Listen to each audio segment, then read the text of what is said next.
Bismillahirrahmanirrahim. Assalamualaikum warahmatullahi wabarakatuh. Alhamdulillahi ala ihsani wa syukru lahu ala taufiqihi wa amtinani. Asyhadu an la ilaha illallah wahdahu la syarika lahu ta'ziman li sya'ni wa asyhadu anna Muhammadan abduhu wa rasuluhu da'ila ridwani. Allahumma salli alaihi wa ala alihi wa ashabihi wa ikhwani. Hadirin hadirat yang dirahmati Allah Subhanahu wa taala, pada kesempatan kali ini kita akan bahas tentang faslun mafsadatuz zina, bahaya zina.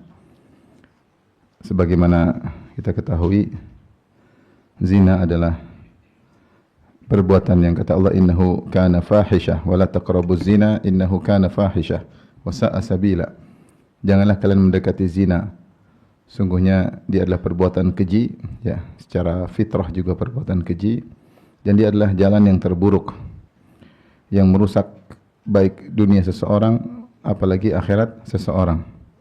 Dan bahas ini sangat penting karena di zaman sekarang sarana untuk berzina sangat mudah, ya, dan wasilah-wasilah, ya, hal-hal yang memotivasi zina tersebar di mana-mana dengan adanya dunia internet, medsos, dan entertain yang semua mengarah kepada menjual keindahan tubuh wanita dan menggerakkan syahwat para lelaki, ya, sehingga zina semakin mudah untuk dilakukan. Dan kekhawatiran atas akan terjerumus kepada zina itu bukan kita hanya khawatirkan kepada orang-orang yang mungkin tidak kenal namanya pengajian, bahkan yang sudah ngaji pun tidak kita katakan selamat dari hal ini kalau dia tidak menjaga dirinya. Kenapa? Karena setan bermain. Kita dengar beberapa kasus, ya, tentu tidak banyak, tapi terjadi kasus-kasus yang kita dengar cukup mengerikan. Saya saja sudah dengar, ya, seperti kasus, ya, mungkin ya namanya setan ada, ya, yang kelihatannya tidak masuk akal tapi terjadi. Di antara kasus yang pernah saya hadapi, ya, ada seorang sudah usia mungkin 50-an, kemudian belajar bahasa Arab, kemudian akhirnya di grup, akhirnya dijapri oleh gurunya, japri, ya, akhirnya timbul namanya setan menggoda, akhirnya tertimbul ketertarikan, akhirnya berzina. Suaminya lapor ke saya, terus padahal istrinya sudah ngaji, sudah Masya Allah, tapi ya sebegitulah, namanya ada setan yang menggoda. Kasus kemarin juga saya dengar lagi yang terbaru juga, ada seorang, ya, suaminya gagah, kemudian juga udah punya anak, semuanya ganteng, istrinya juga cantik katanya, ya, kemudian usia sudah 50-an juga. Belajar tahsin sama seorang yang jauh lebih jelek dari suaminya kalau secara fisik, ya. Pendek, jelek, ya. Enggak saingan lah.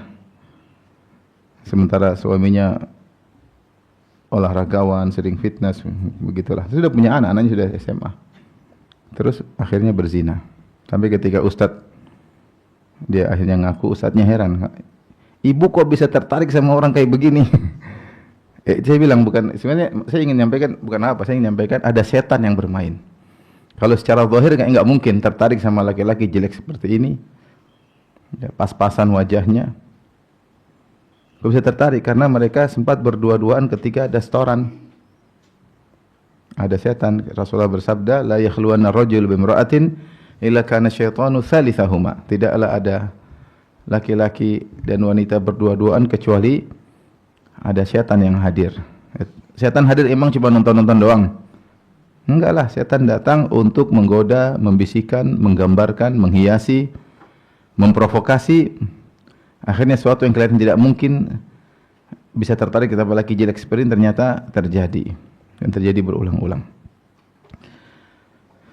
Maka tidak ada yang merasa aman dengan hal ini, ya. Kapan kita melanggar syariat Allah, maka bisa jadi terjerumus, ya, bisa jadi terjerumus. Sampai ada kasus macam-macam, jadi ada yang juga dengan iparnya, ya, semua ini karena pelanggaran. Maksud saya pintu zina ini pintu yang banyak dan sangat mudah orang terjerumus dalamnya, dan kita tahu lelaki maupun wanita kalau sudah hasratnya bergejolak, dia tidak bisa berpikir dengan pikiran yang waras seperti manusia orang berakal. Bagi dia yang penting bagaimana syahwatnya bisa tersalurkan. Ya, ini semakin mempermudah syaitan untuk menjerumuskan mereka dalam perzinahan. Banyak kasus ya, cuma mungkin kita nggak bisa. Jadi cuma saya kalau dengar itu seperti tidak masuk akal, tapi terjadi. Oleh karenanya jangan kita meremehkan masalah ini. Segala pintu yang mengantarkan pada zina harus kita jauhi. Dan Allah telah mengatakan wala taqrabuz zina. Jangan dekati zina. Allah tidak mengatakan wala taznu, jangan berzina, tapi wala taqrabuz zina. Makanya syariat ketat dalam masalah ini. Semua yang mengantarkan pada zina diharamkan. Berdua-duaan diharamkan, bersentuhan laki wanita diharamkan. Ya, ketemu dengan ipar tanpa syar'i juga diharamkan. Ya, disuruh tundukkan pandangan, ya. Bersafar tanpa mahram juga di salah satu pintu yang bisa menjerumuskan dalam zina, ya. Banyak hal. Wanita tidak boleh pakai parfum keluar rumah, wanita tidak boleh bersolek ketika di luar rumah. Ya, laki-laki suruh tundukkan pandangan, perempuan juga suruh tundukkan pandangan, ya. Suara harus diatur, tidak boleh direndah-rendahkan, ya, ketika berbicara lawan jenis. Dan banyak hal, ya. Tidak boleh ikhtilat, tidak boleh ikhtilat. Ini semua apa sebenarnya? Ini semua agar terhindar dari perbuatan zina. Dan syaitan, ya, di antara propaganda syaitan adalah bagaimana wanita bisa membuka auratnya. Makanya iblis berhasil membuka aurat Adam dan Hawa, ya. Allah berfirman, ya bani Adam, la yaftinannakum syaitanu kama akhraja abawaykum minal jannah yanzi'u anhuma libasahuma liyuriyahuma sawatihima. Wahai anak-anak Adam, janganlah kalian terfitnah oleh syaitan sebagaimana dia telah berhasil mengeluarkan kedua nenek moyang kalian dari surga. Yanzi'u anhuma libasahuma. Sungguhnya syaitan telah berhasil melepas pakaian nenek moyang kalian berdua. Jadi di antara propaganda setan bagaimana wanita bisa membuka auratnya, dan ketika dia buka aurat dia merasa itu ada suatu kemodernan, kemajuan, lifestyle, ya, sehingga dia tidak malu-malu untuk memamerkan auratnya, dan itu yang terjadi. Baik, kita baca, dan ini penting bagi kita semua, ya, tanpa ada pengecualian. Jangan seorang merasa aman, saya sudah ngaji aman, saya sudah ini, tidak ada, ya. Syaitan datang setiap saat dan syahwat bisa bergejolak kapan saja. Terlebih lagi kita di zaman sekarang yang internet dengan mudah terbuka, diakses, segala kerusakan bisa diakses dengan sangat mudah. Ibnu Qayyim rahimahullah berkata, "Walamma kanat mafsadatuz zina min a'zamil mafasid." Tatkala dampak buruk zina, kerusakannya termasuk dampak yang paling buruk, wa hiya munafiyatun limaslahati nizamil alam fi hifdzil ansab. Dan zina, kerusakan yang timbulkannya bertentangan, kontradiksi dengan kemaslahatan aturan alam terkait dengan menjaga nasab. Kalau tidak ada zina, nasab tidak bisa terjaga. Wa himayatil furuj, demikian juga menjaga kemaluan. Wasiyanatil hurumat, ya, dan juga menjaga kehormatan, ya. Karena kalau sudah terjadi zina, hilang kehormatannya. Suami malu istrinya berzina, kakaknya malu adiknya berzina, anak malu ibunya berzina, menghancurkan kehormatan keluarga. Dan demikian juga laki-laki yang berzina, dia menghancurkan kehormatan sang wanita. Wa tawaqqi ma yuqi'u a'zamal adawah wal baghdha bainan nas, dan juga bertentangan dengan tindakan preventif untuk yang bisa mencegah terjadinya permusuhan dan kebencian di antara manusia. Kalau berzina orang jadi jengkel, jadi marah. Jadi bahkan bisa terjadi pembunuhan. Ada seorang berzina dengan istrinya, dia bisa bunuh laki-laki tersebut. Ada orang menzinai putrinya, dia bisa bunuh laki-laki tersebut. Ya, dan ini terjadi. Ini apa? Terjadi. Min ifsadi kullin minhum imra'ata sahibihi wa ibnatahu wa ukhtahu wa ummuhu, ya. Di mana orang yang berzina akan merusak istri sahabatnya, putra saudaranya, saudari temannya, dan ibunya. Wa fi dzalika kharabul alam, dan ini mendatangkan kerusakan alam. Kanat tali mafsadatal qatl fil kibar, maka ditinjau dari mafsadah yang seperti ini, merusak nasab, tidak menjaga kemaluan, menghilangkan kehormatan, memunculkan permusuhan, ya, merusak kehormatan para wanita, maka mafsadahnya ini di bawah atau kelanjutan dari mafsadah pembunuhan. Jadi maksudnya Ibnu Qayyim menjelaskan pembunuhan maksudnya lebih besar daripada mafsadah zina, tapi dia derajat di bawah setelah pembunuhan, setelah membunuh tanpa hak. Fil kibar, yaitu ditinjau dari besarnya mafsadah yang muncul. Walihada, oleh karenanya, qaranahu Allah subhanahu biha fi kitabihi wa rasuluhu fi sunanihi. Karenanya Allah menggandengkan dalam Al-Quran antara membunuh dengan berzina, sebagian dalam hadis-hadis Nabi juga demikian, ya. Seperti dalam Al-Quran Allah berfirman, walladzina la yad'una ma'allahi ilahan akhar wa la yaqtuluna nafsa allati haramallahu illa bil haqq wa la yaznun. Orang-orang yang tidak membunuh tanpa hak dan orang yang tidak berzina, itu Allah gandengkan, ya. Oleh karenanya, karena mafsadahnya setelah membunuh, mafsadah terbesar adalah mafsadah zina. Qala al-Imam Ahmad rahimahullah berkata, la a'lamu ba'da qatli nafsi syai'an a'zama min az-zina. Aku tidak mengetahui setelah dosa membunuh yang lebih besar daripada dosa berzina. Wa qad akkada Allah subhanahu hurmatahu biqaulihi. Allah telah menekankan pengharaman zina dalam firman-Nya, walladzina la yad'una ma'allahi ilahan akhar wa la yaqtuluna nafsa allati haramallahu illa bil haqqi wa la yaznun. Wa man yaf'al dzalika yalqa athama yudha'af lahu al-'adzabu yaumil qiyamati wa yakhlud fihi muhana illa man taba. Dan orang-orang yang tidak berbuat syirik kepada Allah dan tidak membunuh jiwa tanpa hak dan yang tidak berzina, siapa yang melakukannya itu syirik atau membunuh dan berzina, yalqa athama, dia akan mendapatkan dampak dosanya, yudha'af lahu al-'adzabu yaumil qiyamah, maka akan dilipat gandakan azabnya pada hari kiamat, wa yakhlud fihi muhana, kekal di dalam di azab tersebut, illa man taba, kecuali yang bertobat.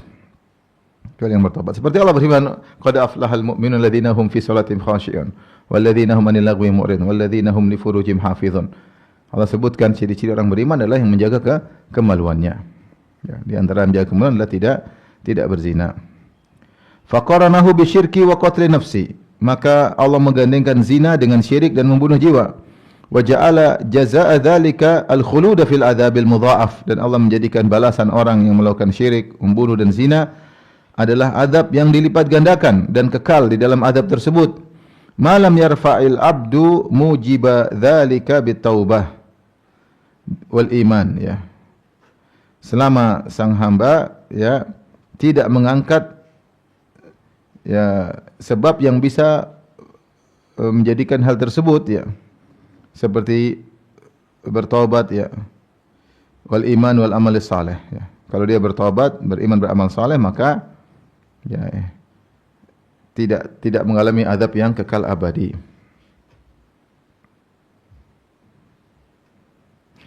Tapi kalau hamba tidak bertobat, tidak beramal dan tidak beriman, maka dia akan kekal di dalam neraka tersebut selama-lamanya.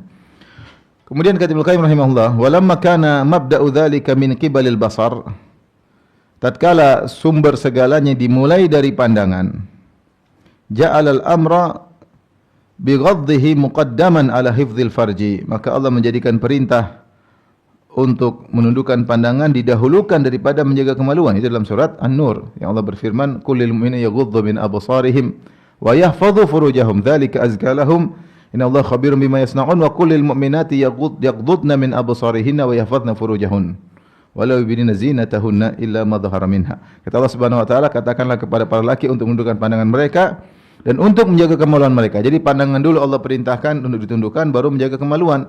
Karena kunci untuk menuju zina adalah mengumbar pandangan. Maka Allah menjadikan perintah menundukkan pandangan didahulukan daripada menjaga kemaluan. Fa innal hawaditha mabda'uha minan nazar. Karena segala peristiwa, hal-hal yang kejadian-kejadian dimulai dengan pandangan. Kama anna mu'dhaman nari min mustasghari syarar, sebagaimana api yang besar dimulai dari percikan-percikan api yang kecil. Fatakunu nadratun, maka yang pertama timbul pandangan. Thumma khatra atau khatiratun, kemudian lintasan. Setelah pandangan, maka pandangan tersebut diekspresikan dalam jiwa, kemudian melintas dalam benak. Thumma khutwatun, kemudian melangkah menuju apa yang dia angan-angankan tersebut dalam benaknya. Kemudian terjadi thumma khati'ah, lalu terjadi dosa.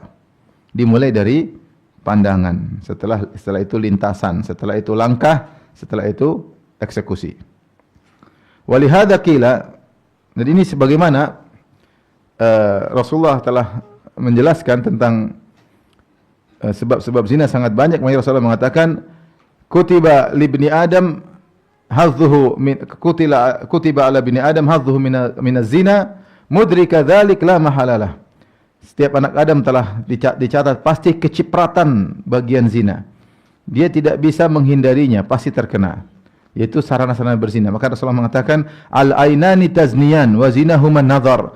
Dua mata berzina dan zinanya dengan mandang. Kenapa dikatakan dua mata berzina? Karena dia melakukan sesuatu yang bisa mengantarkan zina.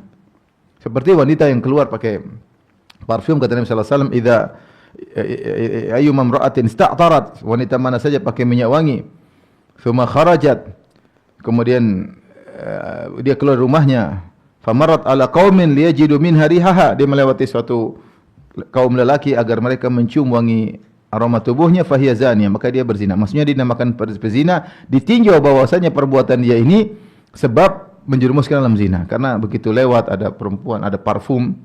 Ini Rasulullah tidak bicara dia pakai buka auratnya, cuma pakai parfum, mungkin tertutup auratnya tertutup, tapi dia pakai parfum. Ini sudah kata Nabi, fahiya zaniyah, wanita berzina. Kenapa? Karena ini salah satu sebab mengantarkan pada zina. Sama kata Rasulullah, al-ainani tazniyan. Kataballahu ala bani Adam hadzahu minaz zina la mudrika dzalika la mahalah. Allah mencatat setiap anak Adam pasti kecipratan zina, dia tidak bisa hindari. Di antaranya al-ainani tazniyan, dua matanya berzina. Wa zinahuma nadhar, dan zinanya dengan memandang. Cerita macam-macam ya kalau kita dengar ya. Saya sudah cerita ini ketiga kali selama safar di Jogja ini. Saya cerita lagi bahwasanya kita bukan apa, ada setan yang bermain. Kita mungkin suka sama perempuan kayak gitu, tapi setan bermain. Mana tertarik laki-laki kayak gitu? Dia jelek, kamu cantik, tapi kau bisa jatuh cinta. Ada kawan kemarin haji loh, bukan umrah, haji sama istrinya. Haji dalam rangka mencari ampunan Allah Subhanahu wa taala. Kemudian qadarullah ketika berhaji ada lelaki juga yang sudah kawan ngaji juga, tapi dia tidak bawa istri. Sama-sama sudah berkeluarga, dia bawa istrinya, ada kawannya tidak bawa istri. Akhirnya mungkin dekat ngobrol, maka lelaki itu terkadang memandang kepada istrinya juga kadang saling memandang. Lebih konsen lagi pandangannya ketika tawaf, istrinya buka cadar. Maka sang lelaki akhirnya jatuh cinta. Cinta lokasi. Akhirnya pulang ke tanah air, ini perempuan nangis-nangis ya. Sampai ketemu saya juga nangis-nangis, dia tahu dia dosa tapi dia enggak bisa melepaskan. Kok bisa ya, nama setan bermain. Setan bermain. Ini sedang haji loh, bukan main-main. Mau saya pandangan luar biasa ya. Sudah kalau salah pandang, astagfirullah, jangan lanjutin. Jangan bilang, gitu aja wajahnya, gitu aja, tapi besok kau jatuh cinta. Ya, kenapa bisa ada setan yang bermain? Ya tadi, bayangkan ada laki-laki ganteng, gagah. Orang Arab yang saya tadi, orang Arab gagah, fitness. Istrinya juga cantik, mancung. Terus ketemu laki-laki pesek, pendek. Zina. Kalau lihat nggak masuk akal. Kenapa? Memang nggak masuk akal. Bagaimana wanita secantik ini bisa suka sama lelaki sepas-pasan ini? Kita nggak bilang sejelek ini, sepas-pasan ini. Kenapa? Ada setan di situ yang menghiasi. Mana laki istrinya lebih cantik, lihat perempuan yang kurang cantik, dia bisa tergoda kepada yang kurang cantik daripada istrinya. Kenapa? Ketika dia melanggar. Maka kalau kita melanggar, siapa sih kita yang tidak melanggar? Semua kita bisa melanggar. Kita melanggar, kita istighfar. Astagfirullah. Astagfirullah. Agar hati kita yang tadi diracuni oleh syaitan, kita bisa bersihkan. Ngeri. Ya. Ada juga 2 kawan dekat-dekatan. Satu muridnya, satu gurunya. Sering bareng jalan bareng, saking dekatnya, satu mobil bareng-bareng. Tahu-tahu ini guru main mata sama istrinya. Akhirnya pisah cerai, diambil sama kawannya tadi. Ini semua bisa terjadi. Banyaklah kisah-kisah seperti itu. Cuma kita dengar tuh, aduh. Kenapa? Semuanya dari pandangan. Pandangan, terus lintasan, kemudian langkah, eksekusi. Ya. Maka tadi saya katakan, Rasulullah mengatakan setiap anak Adam pasti kecipratan zina. Al-ainani tazniyan wa zinahuma nadhar. Dua mata berzina, zinanya adalah memandang. Wal udhunani tazniyan wa zinahuma listima'. Dan kedua telinga berzina dan zinanya adalah mendengar. Dengar rayuan, dengar musik-musik yang bisa menggerakkan syahwat. Ya. Sekarang saya bukan bilang cuma mendengar, baca WA saja dari akhwat bisa tergoda. Baca WA dari ikhwan bisa tergoda. Apalagi sebagian akhwat besar kepala, baru dirayu dikit sudah langsung besar kepala. Apalagi suaminya tidak pernah merayu, terus dirayu sama laki-laki lain, langsung dia besar kepala. Langsung dia dijerat oleh syaitan. Sehingga mudah terjerumus pada hal yang diharamkan oleh Allah Subhanahu wa taala. Kemudian tangan juga bisa berzina dan sentuhan-sentuhan dan seterusnya. Terakhir Rasulullah berkata, "Wal farju yusaddiqu dzalik aw yukadzibuh." Tergantung kemaluannya. Dilanjutkan eksekusi atau tidak jadi. Tapi dia sudah kecipratan zina dari awal, terus tinggal ujungnya. Lanjut atau enggak nih? Wal farju yusaddiqu.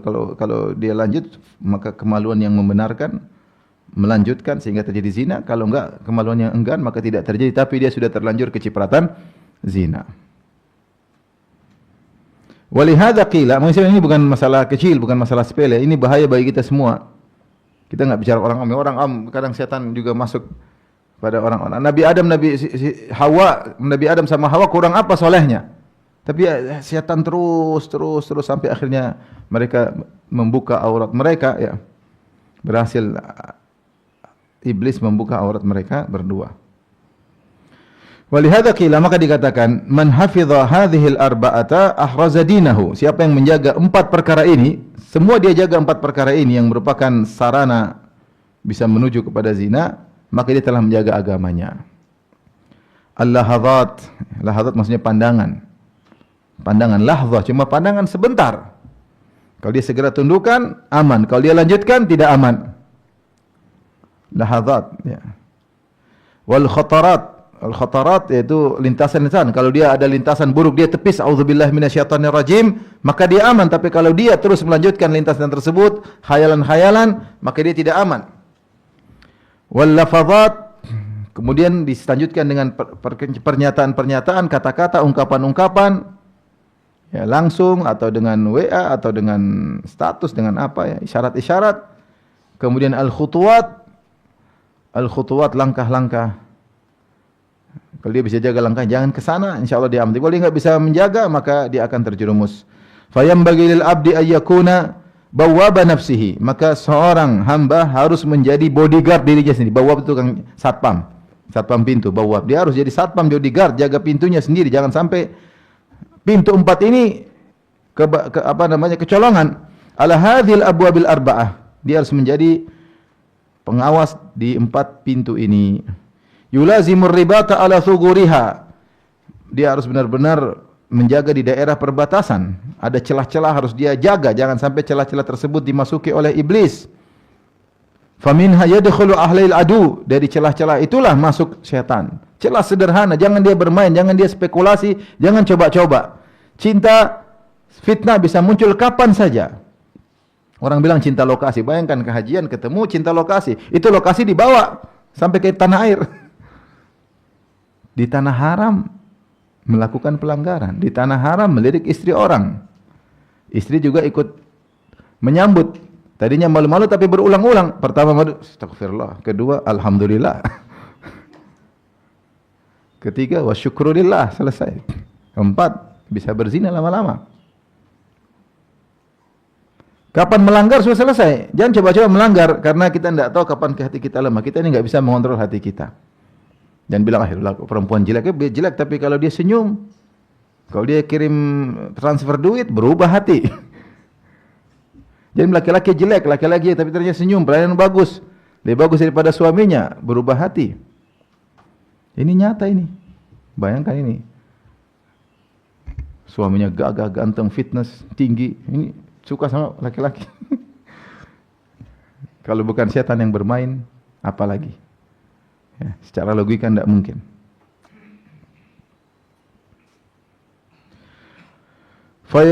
Fayajusu khilal ad-diyar wa yutabbiru ma'ala tadbira, maka dia akan masuk kemudian dia melakukan kerusakan di rumah-rumah, dia merusak negeri tersebut. Artinya dia kalau masuk di wilayah kita, kita akan hancur rumah tangga kita, rusaklah dunia kita gara-gara setan masuk di antara kita. Makanya seorang menjaga dirinya, 4 pintu ini harus dia waspadai. Baik, kita lanjutkan. Faslun abwabul ma'asil arba'ah. Fasal tentang 4 celah atau 4 pintu maksiat. Ibn Al-Qayyim rahimahullah berkata, wa aktsaru ma tadkhulul ma'asi 'ala al-'abdi min hadhil abwabil arba'ah. Ya. Fanadhkuru paling banyak maksiat masuk lewat hamba melalui 4 ini. Paling banyak adalah 4 pintu ini. Fanadhkuru fi kulli babin minha faslan yaliqu bihi. Maka oleh karenanya setiap pintu kami sebutkan fasal, pembahasan yang pas, yang layak untuk kita sampaikan. Baik, pertama, fa ammal lahadzat. Lahadzat itu pandangan-pandangan sekejap-sekejap. Ya. Fahiya raidus syahwati wa rasuluha. Maka dia adalah pembimbing syahwat dan utusan syahwat. Ya. Wa hifdzuha aslu hifdzil farji, dan menjaga ya diri ya dari hal ini adalah asal dari penjagaan, yaitu menjaga pandangan merupakan asal dari penjagaan kemaluan. Siapa yang bisa menjaga pandangannya, niscaya dia bisa menjaga kemaluannya. Faman atlaqa basarahu aw rada nafsahu mawaridal halakat. Siapa yang mengumbar pandangannya, maka dia telah menggiring jiwanya ke tempat-tempat kebinasaan. Ini maksudnya pertarungan cuma masalah pandangan aja. Musuh ini mudah, cuma tundukkan pandangan selesai urusan. Tidak ada masalah di belakang itu. Tapi siapa yang meremehkan ini, dia umbar pandangannya, kemudian dia masuk, maka dia mungkin tidak bisa keluar lagi. Tidak bisa keluar lagi dari jebakan tersebut.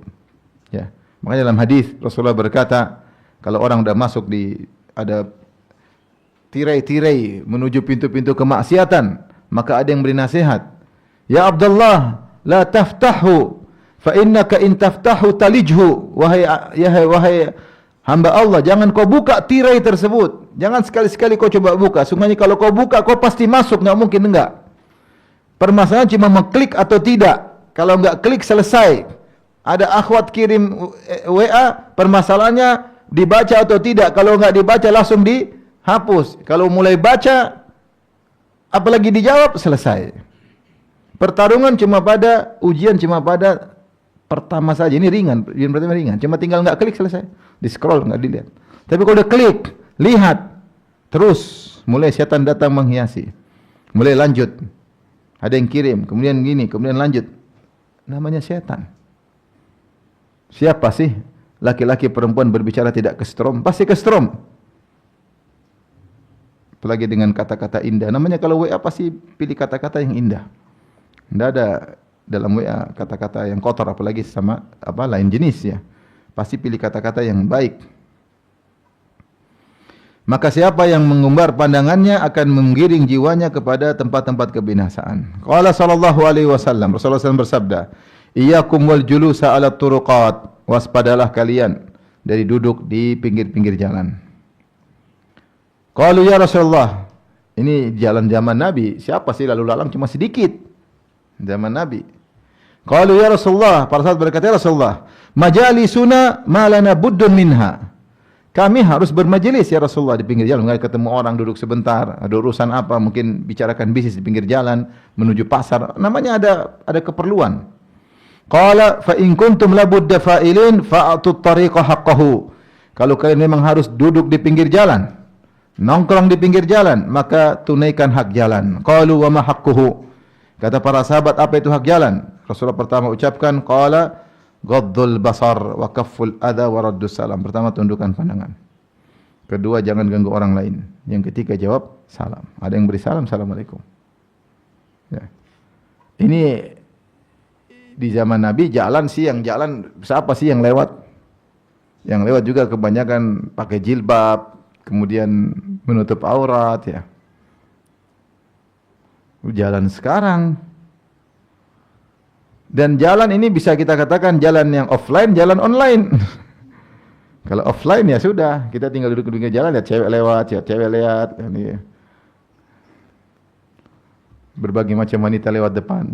Model Korea, model Eropa, model pakaian begini-begini. Offline, online lebih bahaya lagi. Tinggal scroll. Dan hak yang pertama kali Rasulullah sebutkan hak jalan ghaddul basar, tundukkan pandangan. Oleh karenanya masalah pandangan bukan masalah sepele. Rasulullah Ibnu Qayyim berkata, "Wan nadharu aslu 'amatil hawadits allati tusibul insan." Pandangan merupakan sebab kebanyakan peristiwa atau bahaya yang telah mudarat menimpa seorang manusia. Kenapa? Fa inna an-nadhrata tuwallidu khatarah. Semuanya bahkan mencuri mulai dari melihat, tertarik, akhirnya mengambil sikap, akhirnya mencuri. Hasad dimulai dari apa? Memandang, gini, akhirnya hasad. Dimulai dari apa? Memandang. Kebanyakan dari memandang. Di antaranya zina, ya, dengan memandang.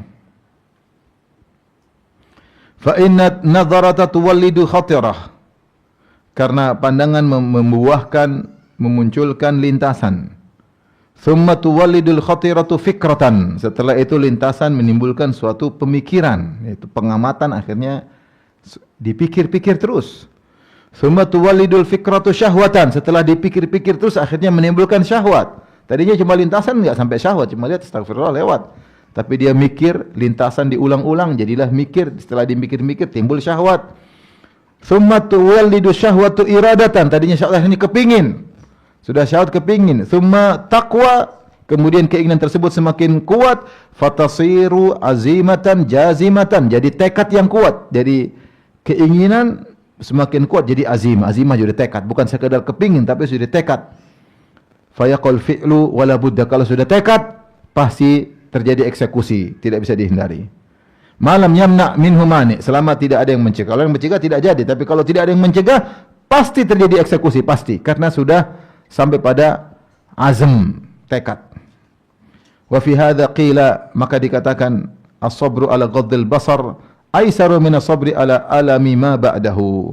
Sabar untuk menundukkan pandangan jauh lebih ringan daripada sabar atas penderitaan yang datang setelahnya.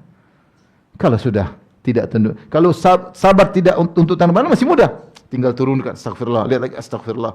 Mudah. Tapi kalau terlanjur diumbar, terlanjur masuk dalam jebakan sudah semakin sulit. Qala syair, penyair berkata, "Kullul hawadithi mabdaha minan nadhar." Segala peristiwa atau kejadian-kejadian, maksiat-maksiat awalnya mulanya dari pandangan. Wa mu'dhamun nari min mustasghari syarar, dan bahwasanya api yang besar dimulai dari percikan api yang kecil.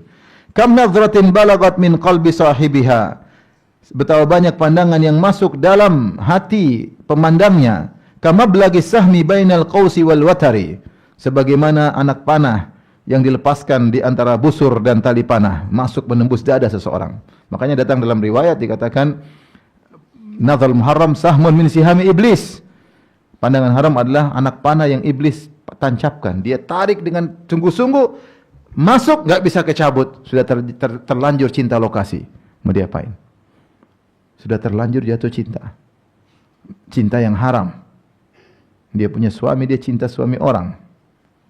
Waliyadzubillah. Ya. Sudah terlanjur. Sudah kena panah iblis. Ini kalau pandangan sekali insya Allah enggak. Tapi ketika dia berulang-ulang, maka panah tersebut semakin bercokol dalam dadanya. Sehingga susah untuk dicabut. Ya, ini benar. Bahkan seorang yang sudah bertobat, Syekh Abdul Razak pernah menyampaikan, ada orang, dia dulu hobi nonton yang film tidak-tidak. Dia sudah bertobat. Tapi sisa racun anak panah tersebut belum bisa hilang. Sampai ketika dia sujud, terkadang dia menghayal apa yang pernah dia lihat di zaman dahulu. Tidak mudah. Tidak mudah. Sudah terlanjur dalam sekali. Wal abdu ma dama dha tarfin yuqallibuhu, dan seorang hamba selama kelopak matanya masih dia kedip-kedipkan, masih dia bisa lihat, dia bisa bolak-balik melihat, fi a'yunil ghaidi mauqufun 'alal khatari, dia masih melihat cewek-cewek yang menarik, yang lembut-lembut, dia masih suka melihat, maka dia sedang berdiri di atas atau sedang berdiri di atas bahaya. Kalau dia masih terus melihat perempuan akan berbahaya. Yasurru muqlatahu ma dharra muhjatahu la marhaban bisururin ada bidharari. Memang menyenangkan pandangannya, muqlatah maksudnya matanya senang, tetapi merusak hatinya, ruhnya rusak. Jadi yasurru muqlatahu, fa'ilnya ma, dharra muhjatahu, apa yang menyenangkan pandangannya, apa yang merusak jiwanya. Tidak ada selamat bagi kesenangan yang akhirnya mendatangkan penderitaan. Subhanallah. Kata Ibnul Qayyim, dia tutup syair yang mengatakan, senang mata tapi mendatangkan penderitaan. Penderitaannya apa, dia jelaskan ini. Emang enak nonton, ngelihat cewek cantik, tapi setelah itu ujungnya penderitaan. Apa sih penderitaan akibat melihat cewek cantik yang tidak halal? Melihat aurat yang tidak halal. Wa min afatin nazar, kata Ibnul Qayyim, di antara dampak buruk memandang, annahu yurithul hasarat waz-zafarat wal haraqat. Al-hasarat penyesalan. Waz-zarafat yaitu tarikan nafas, sesak dada. Wal haraqat yaitu gemeritik gigi, itu jengkel dan karena tidak bisa meraih apa yang dia inginkan. Perhatikan, fayaral abdu ma laisa qadiran alaihi wala sabiran anhu. Sang hamba melihat sesuatu yang dia tidak bisa bersabar darinya. Dia tidak bisa melakukannya dan tidak bersabar darinya. Dia lihat cewek cantik, tidak bisa dia ciumi, tidak bisa dia tiduri, tidak bisa dia gauli, dan dia tidak bersabar untuk melihat cewek itu lagi. Bukankah ini penderitaan? Hadza wa hadza min a'zamil 'adzabi an tara ma la sabra laka 'ala ba'dhihi wa la qudra laka 'ala ba'dhihi. Dan ini di antara azab yang paling berat, engkau melihat sesuatu yang kau tidak bisa sabar untuk meraih sebagiannya saja. Jangankan untuk mendiduri sang wanita, kau cium dia kau tidak mampu. Dan kau tidak mampu untuk melakukannya. Di antaranya penderitaan seperti yang saya sebutkan tadi malam, membuat akhirnya dia tidak suka lagi sama istrinya. Istrinya yang tadinya bisa memuaskan dirinya, bisa tempat menyalurkan hasratnya, sehingga menjadi hambarlah istrinya. Kenapa? Karena dia melihat yang haram-haram. Di antara azab, Allah Subhanahu wa taala mencabut kenikmatan yang kita rasakan diganti dengan penderitaan. Makanya orang kalau zina dia tidak akan puas. Zina tidak akan pernah puas. Cari lagi. Tidak ada kebahagiaan. Sementara seorang dengan istrinya dia bisa bahagia, dia bisa tenteram. Kenapa? Dia jaga pandangan. Dia jaga pandangan. Tapi kalau dia tidak jaga pandangan, dia selalu menderita, kepingin. Ya. Sampai ada seorang telepon saya, dia ngaku, Ustaz saya subhanallah susah jaga pandangan. Saya menderita sendiri. Kayak lihat es krim tapi nggak bisa dijilat. Dia lihat es krim lagi lapar, lagi haus, tapi nggak bisa disantap es krim tersebut. Sama, lihat perempuan cantik cuma ngiler nggak bisa apa-apa, kan penderitaan. Terus ngapain kita menyiksa diri kita? Melihat sesuatu yang menjolak syahwat, kita nggak bisa apa-apa. Oleh karena satu penderitaan yang dialami seorang yang menggelar pandangannya, kemudian dikhayalan terus, apalagi sampai isyq, yaitu sudah rindu terus, sementara tidak bisa diapa-apain. Laki-laki ke perempuan maupun perempuan ke laki-laki. Dua-duanya terjadi. Terjadi. Subhanallah, bahaya fitnah syahwat nih, bahaya. Ngeri ya. Maka seorang jaga diri ya. Hati-hati internet, hati-hati, ngeri. Haji kemarin, haji kemarin. Saya ketemu ikhwan subhanallah. Jadi temannya ini haji. Dia mau jadi sama dia malu ya. Istrinya juga udah ngaji, orang kenal siapa istrinya. Anaknya ini ada masalah, maka dia pasang CCTV di rumah untuk perhatian anaknya, bukan untuk ngecek istrinya. Karena dia hajian, anaknya khawatir nakal, khawatir banting, akhirnya taruh CCTV di rumah. Ternyata dia cek CCTV, istrinya lagi bermesraan dengan orang lewat internet. buka pakaiannya, buka auratnya, dia kaget. Berbeda lagi hajian dia. Waliyadzubillah. Maka ini ngeri ya, maksudnya fitnah ini luar biasa ya, luar biasa. Seorang bertakwa kepada Allah ya. Kalau dia buka celah salah sendiri. Kalau dia umbar pandangan dia akan terjebak. Kalau terjebak dia enggak akan selamat. Kata Ibnu Qayyim pasti terjadi. Kalau sudah di azam, sudah tekad, jazim, tekad yang kuat, la budda minal fi'li, pasti ada eksekusi. Selama tidak ada halangan. Mengerikan ya.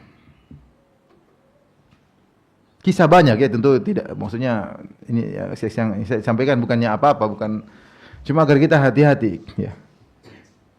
Kisah seorang yang sudah ngaji udah bagus, kemudian ternyata sudah kenal agama, tahu-tahu dia berkelana, berselancar di dunia maya, akhirnya ketemu dengan pacar lama di dunia maya. Janjian ketemu, namanya sudah ketemu, rindu, pingin tahu kamu sudah seperti apa sekarang, namanya pacar dulu ya, setan langsung membuat deg-degan ketika ketemu pacar lama. Loh, ketemu. Pengen ketemu, akhirnya berzina. Akhirnya berzina. Akhirnya dia bertobat, dia ngaku sama suaminya bertobat. Akhirnya dia bilang, ya udah saya bertobat. Kata pacarnya, bertobat ketemu saya sekali lagi. Silakan ketemu, akhirnya dibunuh perempuan tersebut.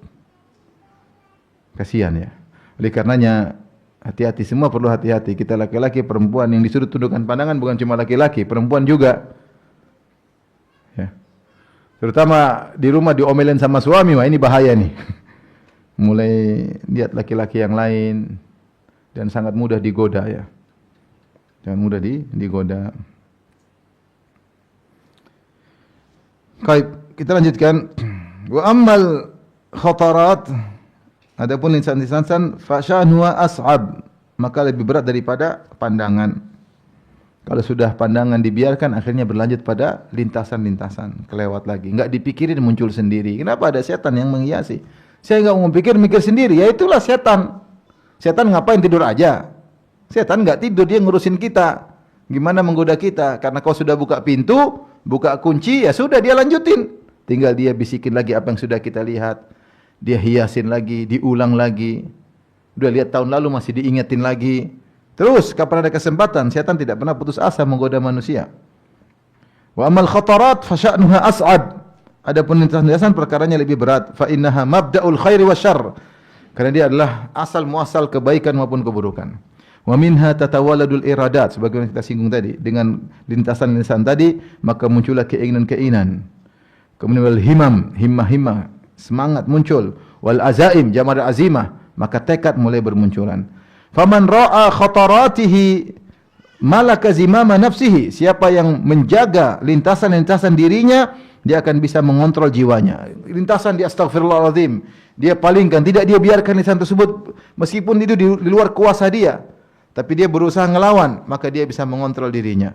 Wa qahara hawahu, dan dia bisa menundukkan hawa nafsunya. Wa man ghalabathu khataratuhu fa hawahu wa nafsuhu lahu aglab. Siapa yang lintasan mengalahkan dia, dia biarkan lintasan tersebut berkelana dalam jiwanya, bolak-balik lewat jiwanya, dia saja tidak bisa mengalahkan lintasannya, maka jiwanya lebih mudah menjatuhkannya ya, dan nafsunya bisa sangat mudah mengalahkannya. Ibnu Qayyim berkata terakhir indah sekali, wa man istahana bil khatarat qadathu qahran ilal halakat. Siapa yang meremehkan lintasan-lintasan pikiran, maka lintasan-lintasan tersebut pasti maksa dia untuk terjerumus dalam kebinasaan-kebinasaan. Wala tazalu khataratu tataraddadu 'alal qalbi hatta tasira munan batilatan. Terus lintasan-lintasan tersebut melewati hati dan dibiarin aja sampai menjadi angan-angan yang batilah, angan-angan yang tidak benar. Kasarabin biqi'atin yasabu dham'anu ma'a hatta idza ja'ahu lam yajidhu syai'a wa wajadallaha 'indahu fa wafahu hisabah wallahu sari'ul hisab. Seperti seorang yang melihat fata morgana di suatu lokasi dari jauh, dia datang, orang yang haus menyangka itu adalah air. Ketika dia datang sudah dekat, ternyata tidak ada apa-apa, hanyalah padang pasir. Tiba-tiba dia mendapati Allah di sisinya. Tiba-tiba Allah menghisapnya dan Allah cepat hisapnya. Angan-angan kebatilan, pingin ini, pingin, ternyata dia sudah melakukan, ternyata tidak bisa dia dapatkan. Yang dapat malah kemudian mati, kemudian dihisap. Ngeri. Orang kalau udah berzina, dia berzina atau nonton yang tidak, dia hanya khayalan aja. Dia tidak akan bisa mendapatkan seperti yang dia angan-angankan. Apa yang benar cuma angan-angan aja. Akhirnya zina coba sini, coba perempuan ini, coba tidak akan seperti yang dia bayangkan. Datang setan lagi cuma menggambarkan kayak sesuatu yang sangat wow dan hebat. Begitu dia zina-zina enggak seperti yang dia bayangkan. Tahu-tahu dia mati, dihisap, selesai. Kelezatan dicabut oleh Allah Subhanahu wa taala. Kepuasan dicabut oleh Allah Subhanahu wa taala. Hidupnya penuh dengan angan-angan, jadi tersiksa, pingin ini lagi, pingin zina lagi, coba lagi, coba lagi. Ngeri. Wa akhassun nasi himmatan wa awda'uhum nafsan man radiya minal haqa'iq bil amanil kadhibah. Orang yang paling rendah semangatnya, yang paling hina dirinya, yaitu orang yang ridha ya dengan angan-angan yang batil sebagai pengganti hakikat. Ya, dia tinggalkan hakikat, dia cuma ridha dengan angan-angan. Wastajlabah li nafsihi, kemudian dia ridha untuk membawa angan-angan dalam dirinya. Wa tahalla biha, kemudian dia berhias dengan angan-angan tersebut. Wa hiya la amrullahi ru'usu amwalil muflisin. Ketahuilah angan-angan itu adalah modal orang-orang yang bangkrut. Wa matajiril battalin, dan juga orang-orang pengangguran, dagangannya cuma angan-angan.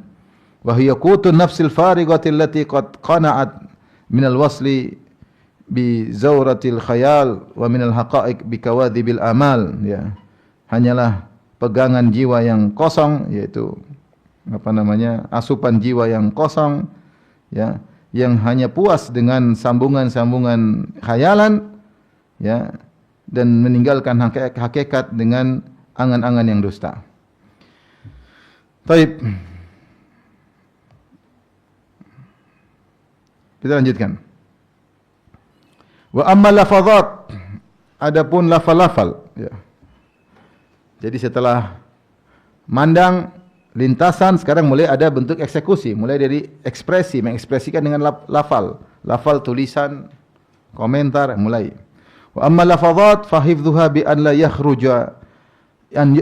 yukhrija lafzatan dha'iatan. Caranya bagaimana agar kita bisa menjaga lafal kita ini, yaitu jangan sampai mengeluarkan satu lafal pun yang sia-sia, jangan. Bi alla yatakallama illa fima yarju fihi ribha. Jangan dia berucap kecuali dia berharap di balik ucapan tersebut ada pahala atau ada kebaikan atau keuntungan. Wa ziyadata fi dinihi, dan tambahan dalam agamanya. Kalau tidak usah. Fa idza arada yatakallam bil kalimati nadhara. Jika dia ingin mengucapkan satu perkataan, maka dia pikir dulu, hal fiha ribhun wa faidatun amla, apakah ucapannya tersebut ada keuntungan, ada faedah atau tidak. Fa illam yakun fiha ribhun amsaka ana. Kalau tidak ada keuntungannya enggak usah ngomong, diam aja. Wa in kana fiha ribhun, kalau ternyata ada untungnya ngomong, nadhara, amati dulu lagi. Hal tafutu biha kalimatun hi arbahu minha, apakah dengan mengucapkan kata-kata ini ada kata-kata yang lebih baik, lebih menguntungkan, akhirnya tidak dia ucapkan. Kalau ternyata ada yang lebih baik, tinggalkan ini. Fala yudayyi'aha bihadhi, maka jangan ucapan ini, ucapkan kata-kata yang lebih baik. Wa idza aradta an tastadilla ala ma fil qalbi fastadilla alaihi biharakatil lisan. Kalau kau ingin tahu kandungan hati, maka argumentasinya adalah ucapan lisan. Ingin tahu isi hatimu, lihatlah apa yang sering kau ucapkan. Ingin tahu isi hati seorang, lihatlah apa yang sering dia ucapkan. Kullu ina'in bima fihi yandahu. Setiap bejana yang dituangkan ya isinya. Enggak mungkin bejana isinya kopi yang keluarin susu, enggak mungkin. Kalau orang selalu ngomongnya kopi-kopi, berarti hatinya penuh dengan apa? Kopi. Ngomongnya susu melulu, berarti isinya apa? Susu. Jangan bilang meskipun saya ngomong kopi, hati saya susu. Dusta. Sontoloyo kata orang. Enggak benar. Fa innahu yutli'uka ala ma fi qalbi, ma fi al-qalbi, sya'a sahibuhu am aba. Dengan melihat gerakan lisan, ucapan lisan, kau akan tahu isi hati seorang, isi hati pengucap lisan tersebut, dia terima atau tidak terima, maka itulah hakikat dari isi hatinya. Qala Yahya bin Mu'adz, berkata Yahya bin Mu'adz, al-qulubu kal qudur tagli bima fiha. Hati-hati itu seperti panci-panci, bergejolak atau mendidih apa yang ada di dalamnya. Ya, mau susu, mau air, mau sayur, Wa alsinatuha magharifuha. Adapun lisan-lisan adalah centong ya, apa namanya? Sendok sayurnya, isinya. Fanzur ila rajuli hina yatakallam. Maka lihatlah seorang ketika dia berbicara. Fa inna lisanahu yaghtarifu laka mimma fi qalbi. Karena apa yang dia ucapkan itu dia ambil dari hatinya untuk dikeluarin. Dia centong dari hatinya, dia keluarin. Hulwun wa hamidun wa adbun wa ujajun. Apakah manis atau kecut atau segar atau asin?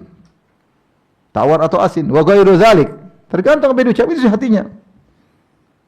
Kecuali dia berbohong, tapi secara umum manusia yang dia ucapkan sendiri itulah isi hatinya yang sebenarnya. Wa yubayyinu laka ta'ma qalbihi iktirafu lisanihi. Dan kau akan tahu bagaimana rasa hatinya dengan lisannya yang mengambil dari hatinya, ketahuan. Ai kama tat'amu bilisanika ta'ma ma fil quduri min at-ta'am fatudrikul ilma bihaqiqati dhalik kadzalika tat'amu ma fi qalbi ar-rajuli min lisanihi fatadhuqu ma fi qalbi min lisanihi kama tadhuqu ma fil qidri bilisanika. Yaitu maksudnya apa? Sebagaimana dengan lisanmu kau bisa merasakan, kau ambil sendok, centong, kau ambil dari panci, kemudian kau rasakan, maka kau tahu hakikat isi dari panci tersebut. Kenapa kau sudah ambil, kau rasa. Maka demikian pula ketika seorang berbicara, kau tahu apa yang diucapkan itu, itulah isi rasa dari hatinya. Ya, benar-benar kau tahu, oh ternyata dia begini, ternyata hatinya begini, karena lisan itu ngambil dari mana? Dari hati, kemudian tinggal dikeluarkan. Wasu'ila Rasulullah SAW an aktsari ma yudkhilun nasa nara. Rasulullah ditanya tentang yang paling banyak masukkan manusia dalam neraka. Qala al-famu wal farju, yaitu mulut dan kemaluan. Mulut dan kemaluan.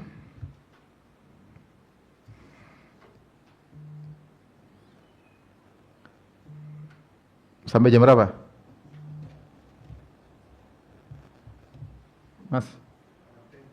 Sampai jam berapa kita? Mana? Masih panjang ya?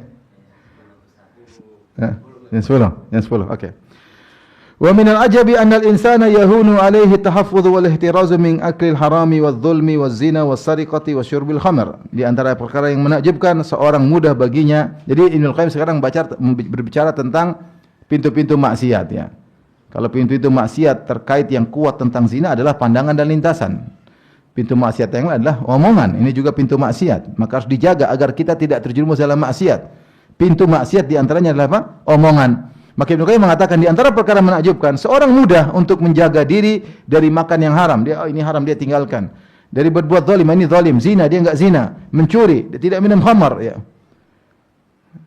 Bahkan minan nadharil muharram wa ghairi dzalik. Bahkan dia bisa menjaga diri dari memandang yang haram dan yang lainnya. Tetapi wa yas'ubu alaihi tahaffudzu min harakati lisan, tapi tidak mampu menjaga lisannya. Enggak bisa dia serup, enggak bisa. Hatta tara rajula yusharu ilaihi bid-din waz-zuhdi wal ibadah wa yatakallam bi kalimati min sakhatillah la yulqil habalan. Sampai kau dapati semua orang memberi isyarat kepadanya, itu ahli agama, bid-din. Orang menunjukkan orang zuhud, terkenal zuhudnya, terkenal ibadah, tapi dia ngomong dengan perkataan-perkataan yang mendatangkan kemurkaan Allah dan dia tidak peduli. Yanzilu bil kalimatil wahidati minha ab'ada mimma bainal masyriq wal maghrib. Gara-gara satu ucapan dia ucapkan, maka dia menjadi jatuh lebih jauh daripada langit timur dan barat. Itu jauh rendah. Wa kam tara min rajulin mutawarri'in anil fawahishi wadh-dhulmi wa lisanuhu yafri fi a'radil ahya'i wal amwati wa la yubali ma yaqul. Betapa sering kau dapati seorang yang wara', tidak mau melakukan perbuatan keji dan zalim, tetapi lisannya berdusta atas terkait dengan harga diri orang-orang yang masih hidup maupun yang sudah mati, dan dia tidak peduli apa yang dia ucapkan. Wa fi sahihain, ini penting bagi kita. Ingat, kita berbuat dosa di antaranya dengan lisan. Mungkin kita enggak bunuh dia, kita enggak mukul dia, kita enggak ambil harta dia, tapi ternyata kita menzaliminya dengan lisan kita. Dalam sahihain min hadis Abi Hurairah radhiyallahu anhu Nabi sallallahu alaihi wasallam qaal, "Innal 'abda yatakallam bil kalimati min ridwanillahi la yulqi laha balan yarfa'uhu Allahu biha darajatin." Sungguhnya seorang hamba mengucapkan kata-kata, berbicara satu perkataan yang mendatangkan keridhaan Allah, dia tidak peduli, dia tidak tahu tentang akibat perkataan tersebut. Ternyata Allah mengangkat dia dengan perkataan tersebut beberapa derajat. Wa innal 'abda la yatakallam bil kalimati min sakhatillahi la yulqilha balan yahwi biha fi nari jahannam. Sungguh seorang hamba mengucapkan satu perkataan yang mendatangkan kemurkaan Allah, dia tidak peduli dengan dampaknya, ternyata dia terjatuh dalam neraka jahannam.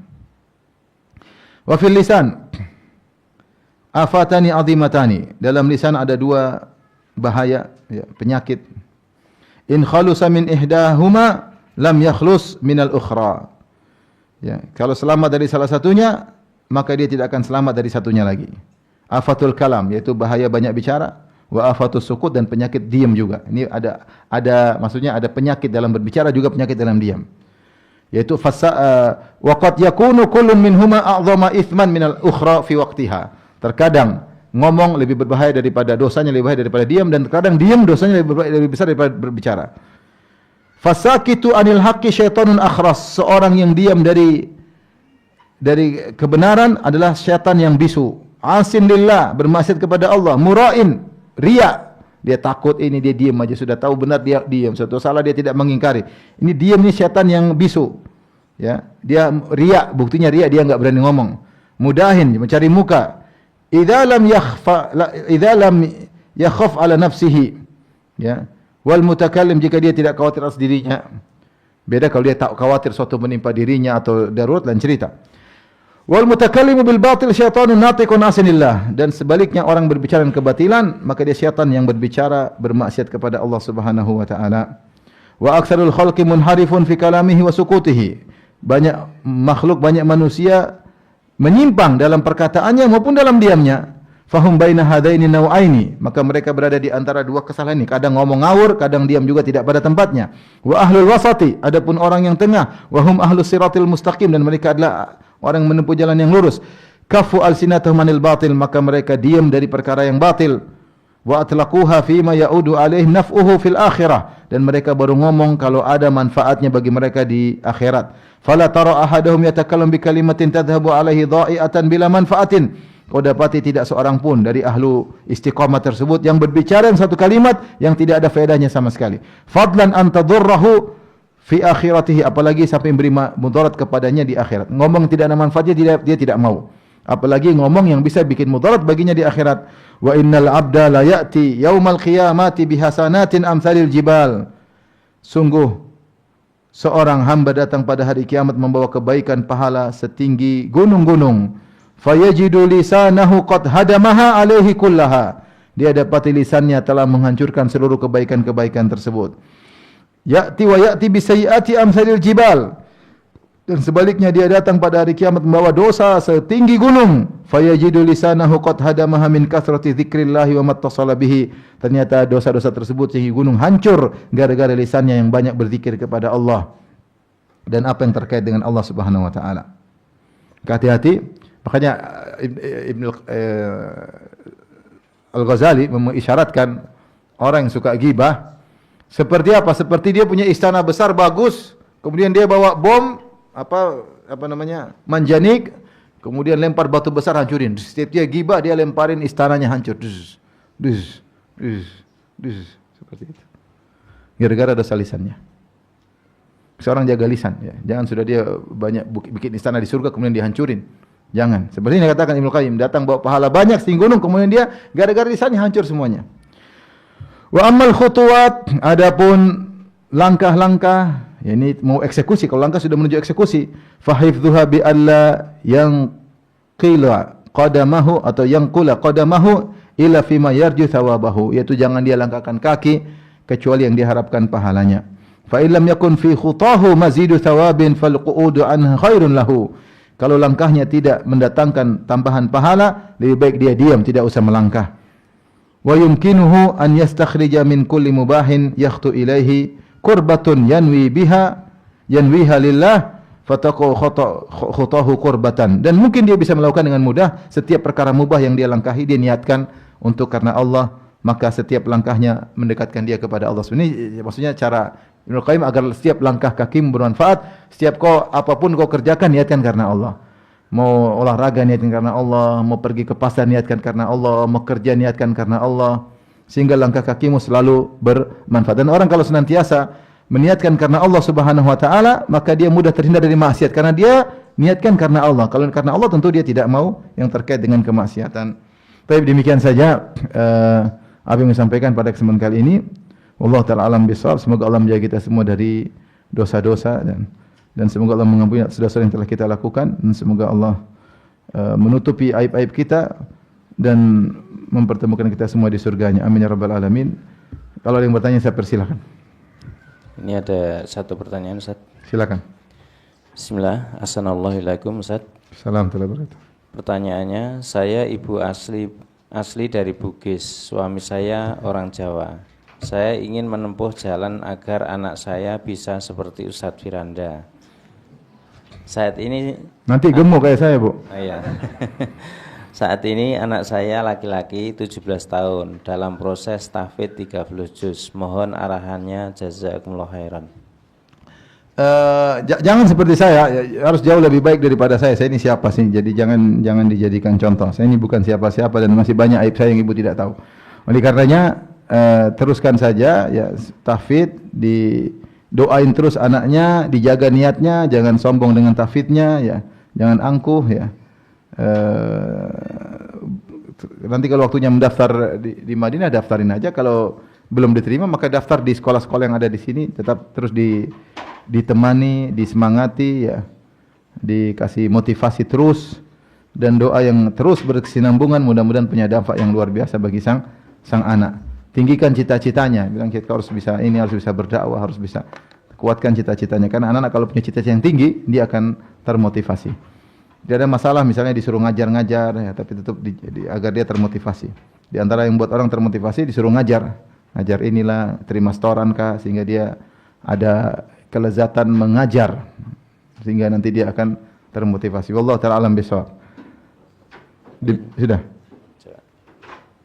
Masih ada. Terakhir. Ya.